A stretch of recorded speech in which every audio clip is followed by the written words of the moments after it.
Bonsoir, bonsoir, salut, bonjour, ça dépend de l'heure à laquelle vous suivez cette réflexion. Donc, je reviens, comme tout le monde, réfléchir sur les 60 ans de l'indépendance de notre pays. J'ai regardé beaucoup d'analyses, j'ai suivi beaucoup de débats sur la question.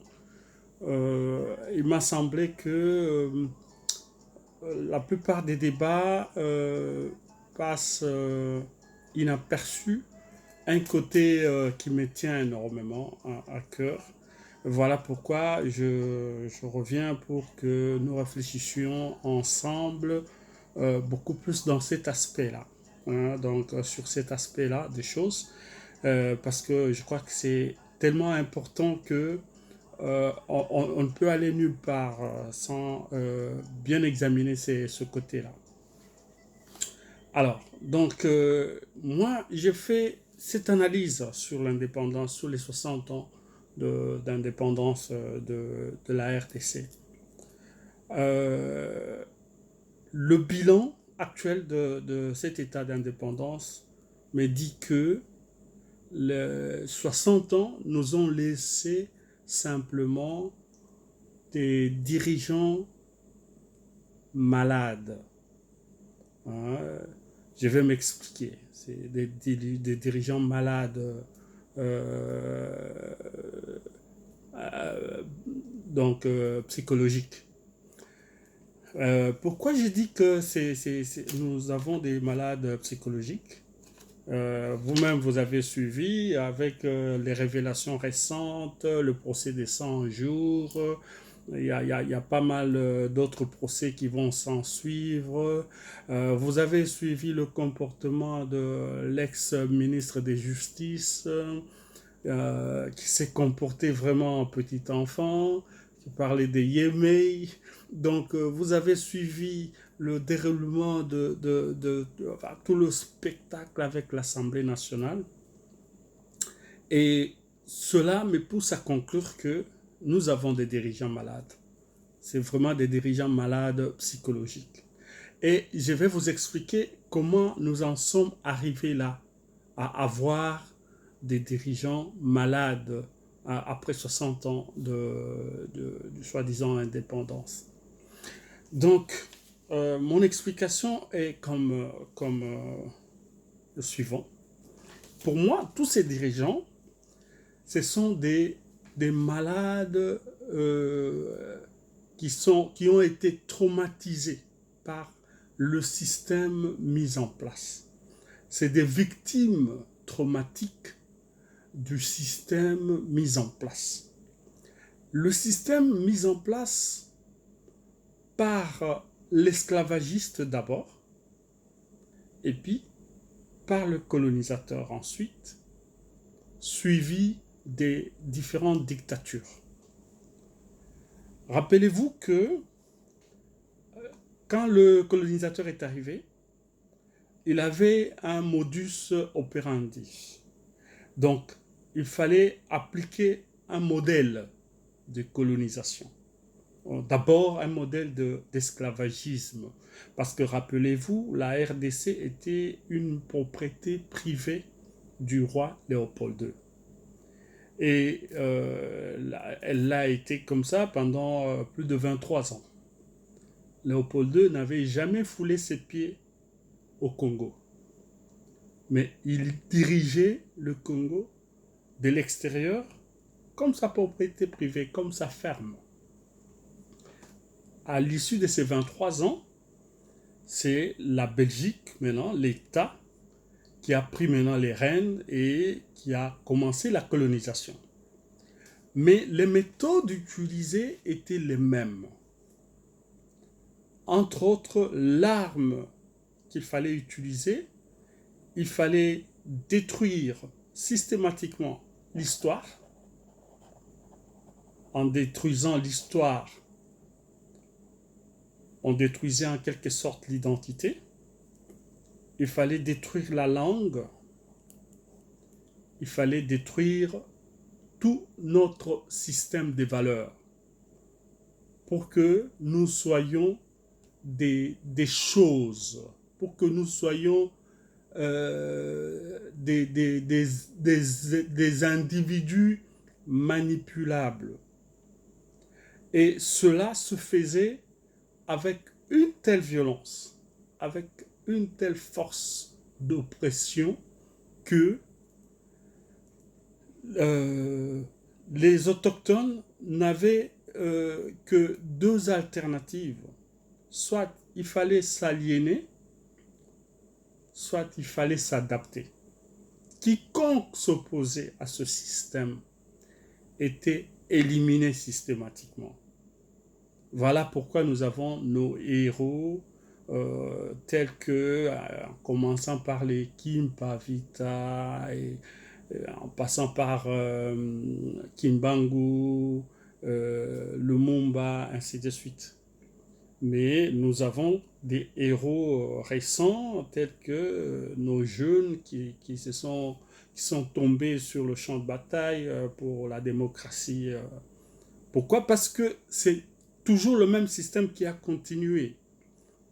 Donc, je crois que les gens ont tort chaque fois de parler de l'indépendance en commençant par 1960. Moi, je crois que c'est une mauvaise analyse. Il faut aller plus loin. Il faut aller à partir de l'arrivée à partir de l'invasion par les forces de Léopold II qui nous a pris comme des propriétés privées. Il a dirigé à partir d'une association, avec les statuts d'une association internationale d'Afrique. Donc voilà, ce modèle-là, vous verrez que c'était un modèle bien établi qui répondait aux normes culturelles. Donc il fallait supprimer totalement la culture des autochtones trouvés pour les perdre. Il fallait détruire la spiritualité des autochtones. Donc il fallait les dissocier de leurs dieux, de leurs ancêtres. Il ne fallait pas qu'il y ait cette connexion. Il fallait détruire leur éducation, l'économie, ainsi de suite. Alors vous verrez que c'est le même modèle, parce qu'il s'agit bien déjà à l'époque, il s'agissait bien de l'invasion du capitalisme.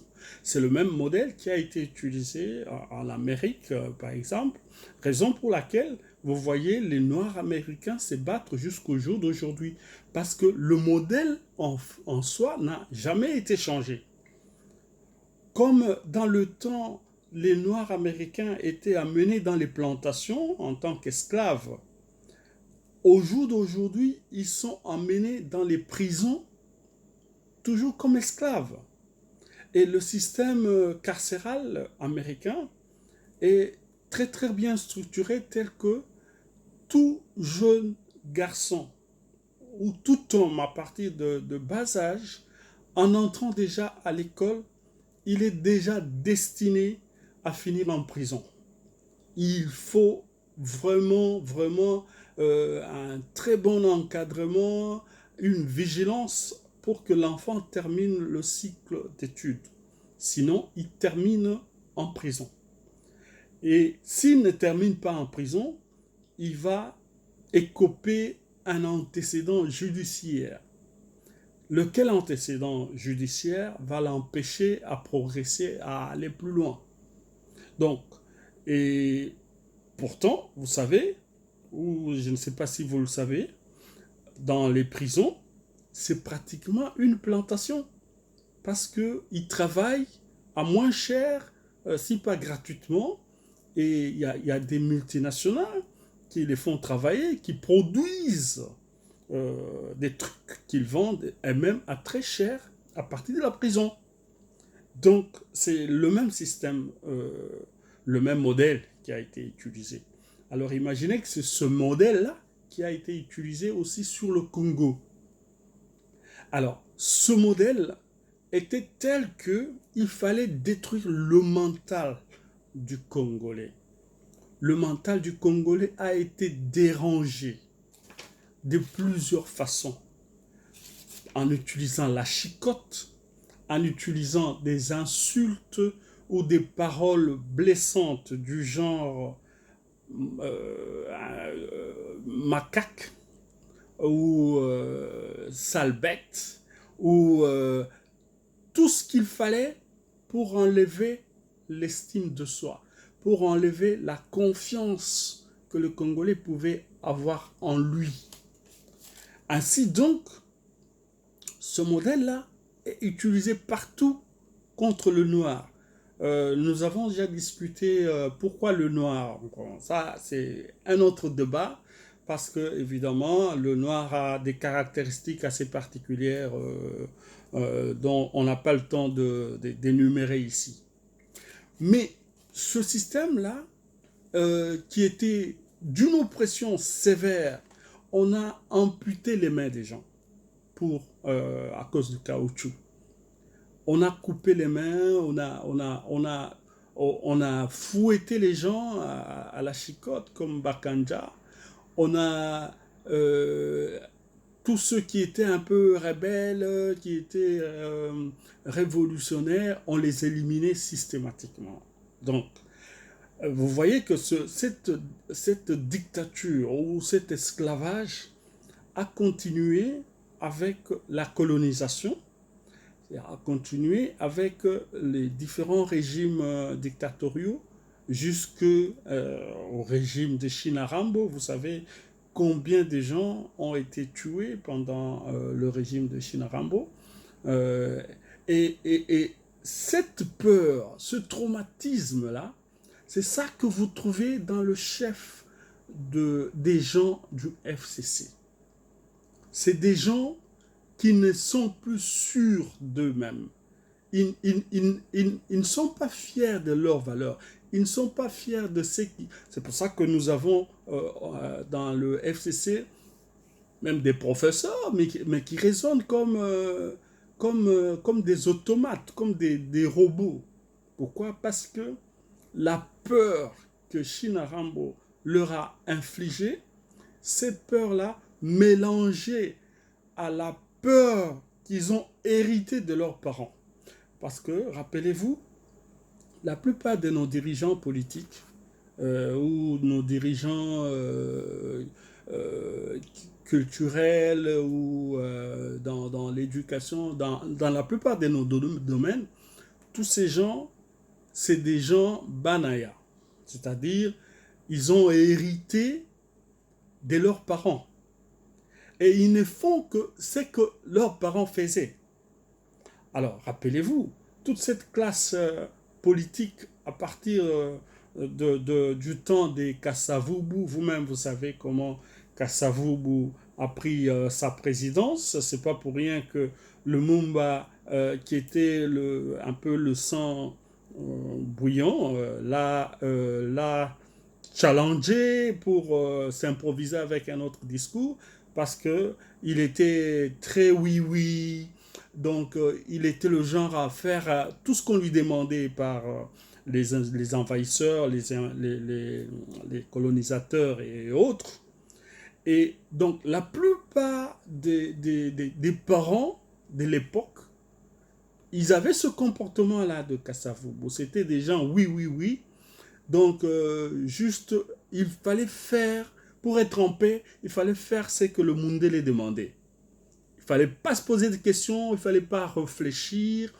Que ce soit à l'église, il fallait juste dire oui, obéissance à tout prix.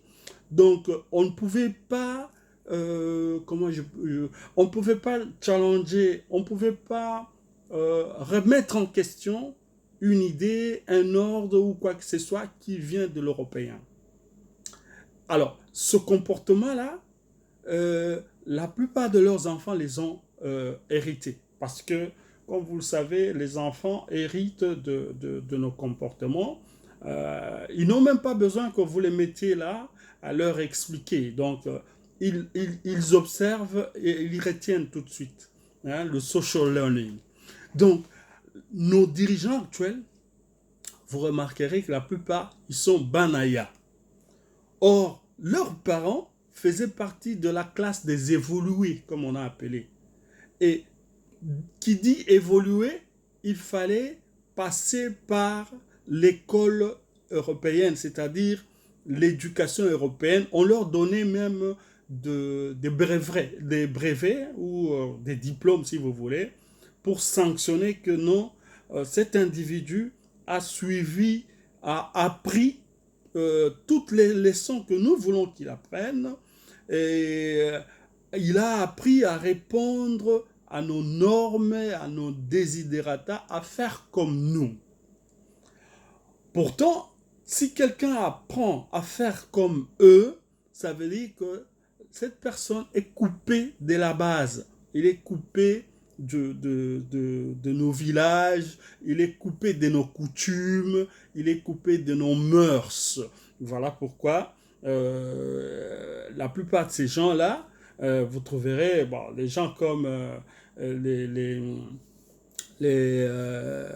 Madidi, par exemple, qui ne vous parlent pas la langue maternelle parce que donc c'est des gens qui sont coupés des racines. Par conséquent, quand on est coupé des racines, quel que soit ce qu'on est, on n'est pas sûr de soi, on n'a pas la valeur, on n'est pas enraciné. Alors, donc, voilà comment tous ces gens-là sont devenus ce que moi j'appelle de psychopathes. C'est-à-dire, on a acquis l'indépendance sur papier, mais on est resté colonisé mentalement. On est resté esclave mental. Pourquoi? Parce que vous voyez, vous avez vu à travers par exemple le procès de 100 jours, malgré les sommes colossaux d'argent que les gens ont détournées, ils n'en font rien de créatif. Ils ne créent pas. Ils ont éparpillé ces sommes-là à travers le monde, alors qu'ils vivent dans des endroits où les gens croupissent dans la misère. Et ça, c'est une maladie. C'est une maladie. Pourquoi? Parce que c'est des gens qui ont grandi avec cet esprit de dire oui, oui, oui, oui, oui. Tout ce qui est de soi est mauvais. C'est seulement ce qui est de l'européen, du Noko, qui est bon. Et donc, il faut faire comme le Noko fait. Donc, c'est des gens qui ont tellement grandi avec la rage du Noko, Azako Finga Bango, Azako Beta Bango, et dès la première occasion où ils trouvent quelque chose, enfin de l'argent comme ça volé, ils veulent absolument faire comme le Noko. Sans savoir que il a ses propres valeurs, il a sa propre identité. Comment refaire sa propre identité? Donc, voilà pourquoi moi je dis 60 ans après, où en sommes-nous? 60 ans après, nous ne sommes nulle part. Nous sommes des simples malades en lambeaux. Donc, nous sommes des personnes qui avaient... c'est comme vous trouvez un vieux de 60 ans, mais qui, à son jeune âge, a subi toutes sortes d'abus physiques, psychologiques et tout genre, et ça se ressent à 60 ans d'âge. Parce que, comme vous le savez, à partir de 40 ans, on dit déjà middle age, et les petites maladies commencent à ressortir, tout ça.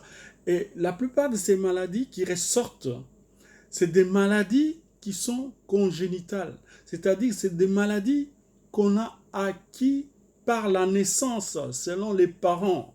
Si c'est une maladie que les parents avaient, à partir de 40, 50 ans, il y avait beaucoup plus de probabilité que cette maladie-là apparaisse. Et c'est pareil. Et qui sont les parents de la RDC? Les parents de la RDC, c'est la Belgique et l'esclavage et le colonialisme. Donc le fait que la RDC a 60 ans, il va souffrir de toutes les maladies héréditaire, c'est-à-dire toutes les vices que la Belgique a implantés au Congo, ça va commencer à ressortir là maintenant. Et entre autres vices, c'est cette maladie psychotraumatique qui a détruit le mental du Congolais, qui a fait que le Congolais ne s'aime pas, qui a fait que le Congolais haït l'ombre de lui-même. Voilà pourquoi, on est habitué à ne pas nous supporter mutuellement, on est habitué à ne pas nous soutenir mutuellement. Donc, un Congolais préfère vanter ou soutenir ou acheter quelque chose d'un étranger. Et c'est ce qui a fait que Papa Tito a préféré donner un marché de gré à gré à un Libanais ou à n'importe quel autre Congolais, étranger, de sorte que s'il donnait à un Congolais, il a l'impression que le Congolais va s'améliorer, va faire peut-être des choses de façon locale, va faire progresser la vie localement. Et ça, c'est quelque chose qui nous est resté comme maladie. On ne peut pas le faire parce qu'on a détruit notre mental. De la même manière, le Belge a détruit notre mental en nous divisant par le tribalisme. Moulouba koki kozwa pouvoir te.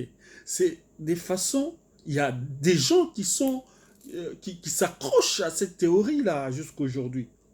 Et cela d'ailleurs, quand vous rencontrez quelqu'un qui s'accroche à cette théorie, cela prouve à suffisance combien la personne est détruite mentalement, combien la personne est détruite psychologiquement. Donc, vous connaissez vous-même toutes ces personnes qui s'accrochent à ces théories-là.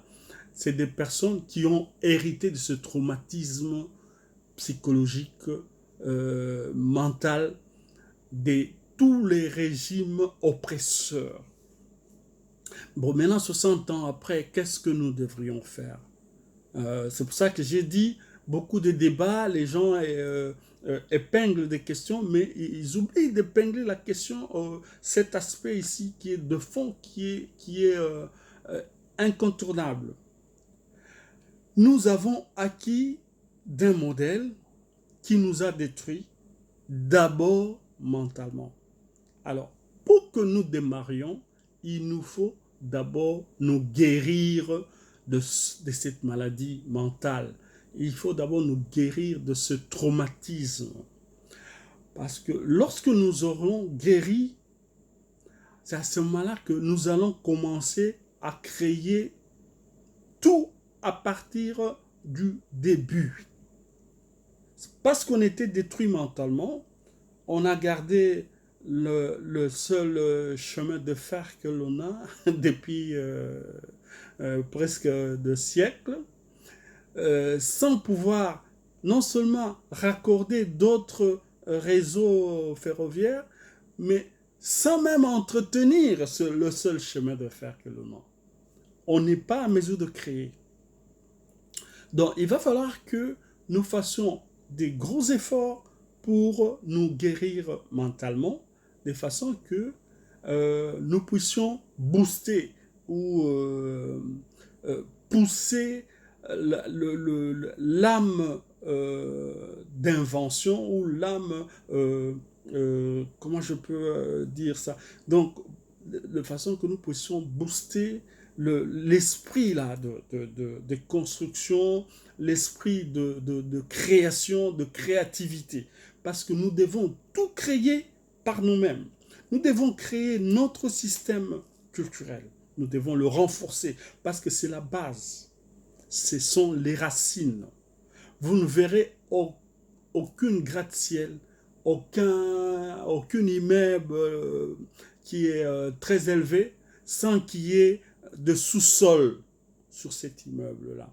Donc, plus vous avez un immeuble qui monte, plus vous avez le sous-sol aussi qui descend pour soutenir cet immeuble-là. Donc, pour que nous nous enracinions, nous devons nous enraciner dans nos valeurs. Donc, C'est avec nos valeurs que nous allons propulser cette âme créatrice.